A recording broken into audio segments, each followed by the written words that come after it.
ពុទ្ធសាសនាស្រុកខ្មែរឥឡូវហ្នឹងអ្នកខ្លះគេយល់ថាអ្នកបួសស្រុកខ្មែរហ្នឹងវាអត់សិលបរិសុទ្ធទេទៅនាំយកប្រសងបរទេសមកសំបីតែកឋិននៅស្រុកខ្មែរនៅវត្តជនបទមួយក៏ទៅមុនប្រសងបរទេសយកមកទេសនាមិនចេះខ្មាស់គេអ្នកប្រាជ្ញអ្នកចេះដឹងពេញប្រទេសមិនលើកដំកើងទៅឲ្យតម្លៃអ្នកដទៃអ្នកប្រសងខ្មែរណាបកូនណាត្រូវច្បាស់ចំណុចហ្នឹង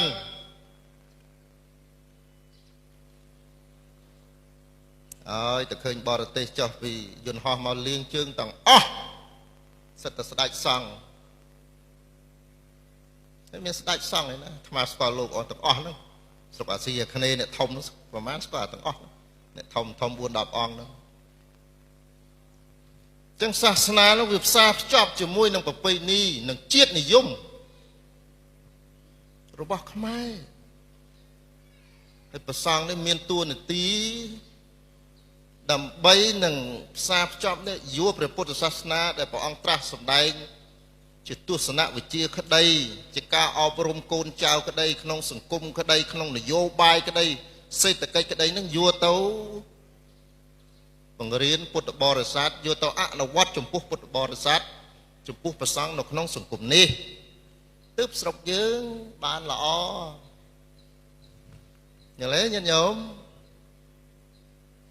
មិនគ្រាន់តែបនកឋិនមួយនាំនារីទិញសមុទ្រយន្តហោះទៅនៅមុនលោកពិភពមីពីសរីលង្កាស្រុកបាត់ដំបងនោះពីដើមនោះស្អីក៏ថៃដែរកៅជាងឈប់ទៅស្រឡាញ់ទឹកដីស្រឡាញ់ជាតិខ្លួនឯង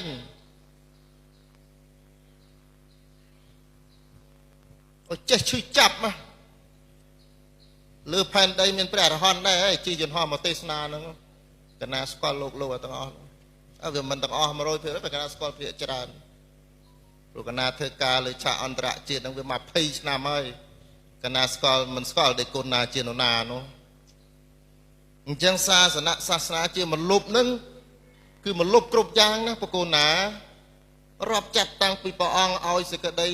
សន្តោសដល់ពួកក្មេងដែលវាដេកតាមចិញ្ចើមខ្នល់ហើយវាអត់បាយស៊ីនោះឲ្យវាផឹកស្រាម៉ែវាលេងបៀនោះទៅយកកូននឹងមកយកមកចិញ្ចឹមក្នុងវត្តព្រោះអានេះហើយវាជាអ្នកថែរក្សាទឹកដីនៅថ្ងៃអនាគតបើវានៅប្រសក់តែបើវាសាងភ្នួសបុគ្គលនេះនឹងខ្លាយទៅជាអ្នកថែរក្សាសាសនានេះមលុបសាសនាគេឲ្យអញ្ចឹងណាប្រគុណណាបង្រៀនពលរដ្ឋរបស់យើងពុទ្ធបរិស័ទយើងកូនចៅយើងបើវាកាចឲ្យវាស្លូតតែបើវាស្លូតក៏កុំឲ្យលុតជង្គង់ឲ្យពួកបរទេសជន់ក្បាលវាដែរស្លូតក្នុងនេះល្អប្រសើរពូជខ្មែរមិនមែនពូជអនក្បាលលើគេជន់ទេ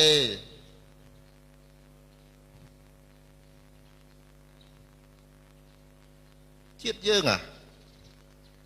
ចឹងសាសនាហ្នឹងសំខាន់ណាស់ព្រះអង្គបកូនណាកណាសោកស្ដាយទៅរួមមនុស្សឯណាលះបង់45ឆ្នាំដើម្បីប្រទេសជាតិលោកបរទេសណាដែលមកលះបង់ដើម្បីខ្មែរនោះឈ្មោះអីនិយាយចឹងត្រូវព្រះអង្គប្រកាន់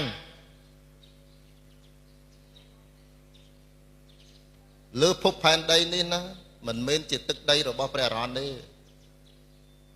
ជាទឹកដីបទុជនព្រះអរហន្តតិចតួចណាស់ព្រះអង្គបដិបត្តិហើយល្អហើយត្រេកអរតែក្នុងន័យប្រទេសជាតិបកូនណាម្ចាស់ពួកយើងរស់នៅទៅអត់ថែរក្សាបាត់យូរមិនដឹងអីព្រះអង្គខ្មែរយើងកណាចាប់ដើមឆ្ងល់ឥឡូវ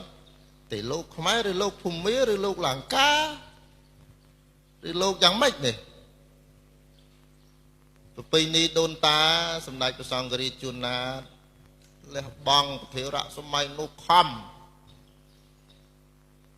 ខ្មែរយើងវាធ្លាក់ដល់ថ្នាក់លោកដើរលក់តោបអីហ្នឹងលក់ខ្វៀលគោលលេងខ្លែងអីហ្នឹងវាសូន្យសម័យឧត្តមមានអ្នកប្រាជ្ញណាញាតិញោមអើយបានបកូនណាអង្គឌួងចេះពុទ្ធសាសនាមកនោះជួយ រើប្រើប្រាស់សាសនាដើម្បីជាវិធីសាស្ត្រក្នុងការបង្រួមជាតិបើអត់ពុទ្ធសាសនាទេសម័យនោះពិបាកខ្លាំងណាស់អញ្ចឹងបកគោណាតអង្គឌួងនឹងលោកប្រើប្រាស់ព្រះពុទ្ធសាសនាបានឲ្យប្រកាសមានការរៀបចំបុណ្យភ្ជុំបិណ្ឌកាន់បិណ្ឌនេះគឺដើម្បីឲ្យខ្មែរនឹងមកជួបគ្នានៅវត្តហើយចេះស្រឡាញ់គ្នាព្រោះដីវាចិត្តអស់ហើយនឹងគេប្រើសាសនាមកលុបក្នុងការជួយជាតិគេប្រើអញ្ចឹងមិននាំនេះថ្មិចភ្នែកទៅឯណាឋានសួគ៌ឯណាបាត់នោះអត់ទេឃើញទេប្របាទអង្គឌួងណាញាតិញោមនេះឯងជាមលុបសាសនាពេលពួកកលបុត្រនៅតាមភូមិទាំងឡាយចូលមកកាន់ក្នុងវត្តនេះតែគ្នាវាកណ្ដោចកណ្ដែងញាតិញោមអើយស្រុកយើងវាក្រអញ្ចឹងពួកនឹងរត់មកចូលវត្តជ្រះថ្លាក្នុងប្រសាសនានឹងផងស្រឡាញ់ទឹកដីផងស្រឡាញ់សាសនាចូលមកសាងភ្នោះអញ្ចឹងដល់ក្នុងវត្តនឹងព្រះករុណាជាម្ចាស់ព្រះអង្គត្រូវតែឲ្យអភ័យត្រូវតែឲ្យនៅសេចក្តីសុខនឹងការយកចិត្តទុកដាក់ចំពោះភិក្ខុសាមណេរដែលនៅក្នុងវត្តនេះឯងឈ្មោះថាជាមលុបគេរូឆៃយ៉ាហើយនឹងហើយដែលគេហៅថាមលុបសាសនានឹងព្រោះវាកក់ក្ដៅញាតិញោមវត្តយើងក្រតែបើលោកគ្រូធំមានមេត្តាធម៌ព្រាហ្មវិហារធម៌សន្តោសចំពោះភិក្ខុសាមណេរក្មេងវត្តអីហ្នឹងព្រាហ្មវិហារធម៌នេះមលុបគឺសេចក្តីស្រឡាញ់នេះវានឹងដកនៅក្នុងដួងចិត្តនៃពួកអ្នកបួសនិងពួកយុវជនដែលនៅក្នុងវត្តហ្នឹងអស់មួយជីវិតហើយបើមិនចឹងទេចេញពីវត្តទៅស្អប់វត្តហ្មងស្អប់ដូចសម័យខ្មែរក្រហមអីខ្លះវាខឹងគ្រូវាថាវាយវាឬក៏លោកគ្រូខ្លះធ្វើបាបគេចឹងមែនមិនល្អចឹងមែនអាពួកនោះវាខ្លាយទៅកម្មាភិបាលសម្លាប់បៃព្រះខ្ទេចហ្នឹងហើយមនុស្សហ្នឹងញាតិញោមហ្នឹងហើយមិនល្អដូចយើងស្ដាប់គេទេសនាអំពីតាវតឹងទេមនុស្សលោកអញ្ចឹងហើយឥឡូវនេះតាំងពីសង្គ្រាមលោកលើកទី7មករាល់ថ្ងៃនេះពិភពលោកនេះគឺស្ថិតនៅក្នុងស្ថានភាពដ៏អាក្រក់បំផុតគ្មានអ្នកណាស្ដាប់អ្នកណាទេញាតិញោមអញ្ចឹងជនជាតិខ្មែរទាំងអស់លោកត្រូវជ្រាបណាមានរឿងអីគ្មានអ្នកណាជួយយើងទេមានតែញាតិញោមហ្នឹងទាំងអស់គ្នាហ្នឹងប្រសងហ្នឹងកុំទៅសង្ឃឹមឯណា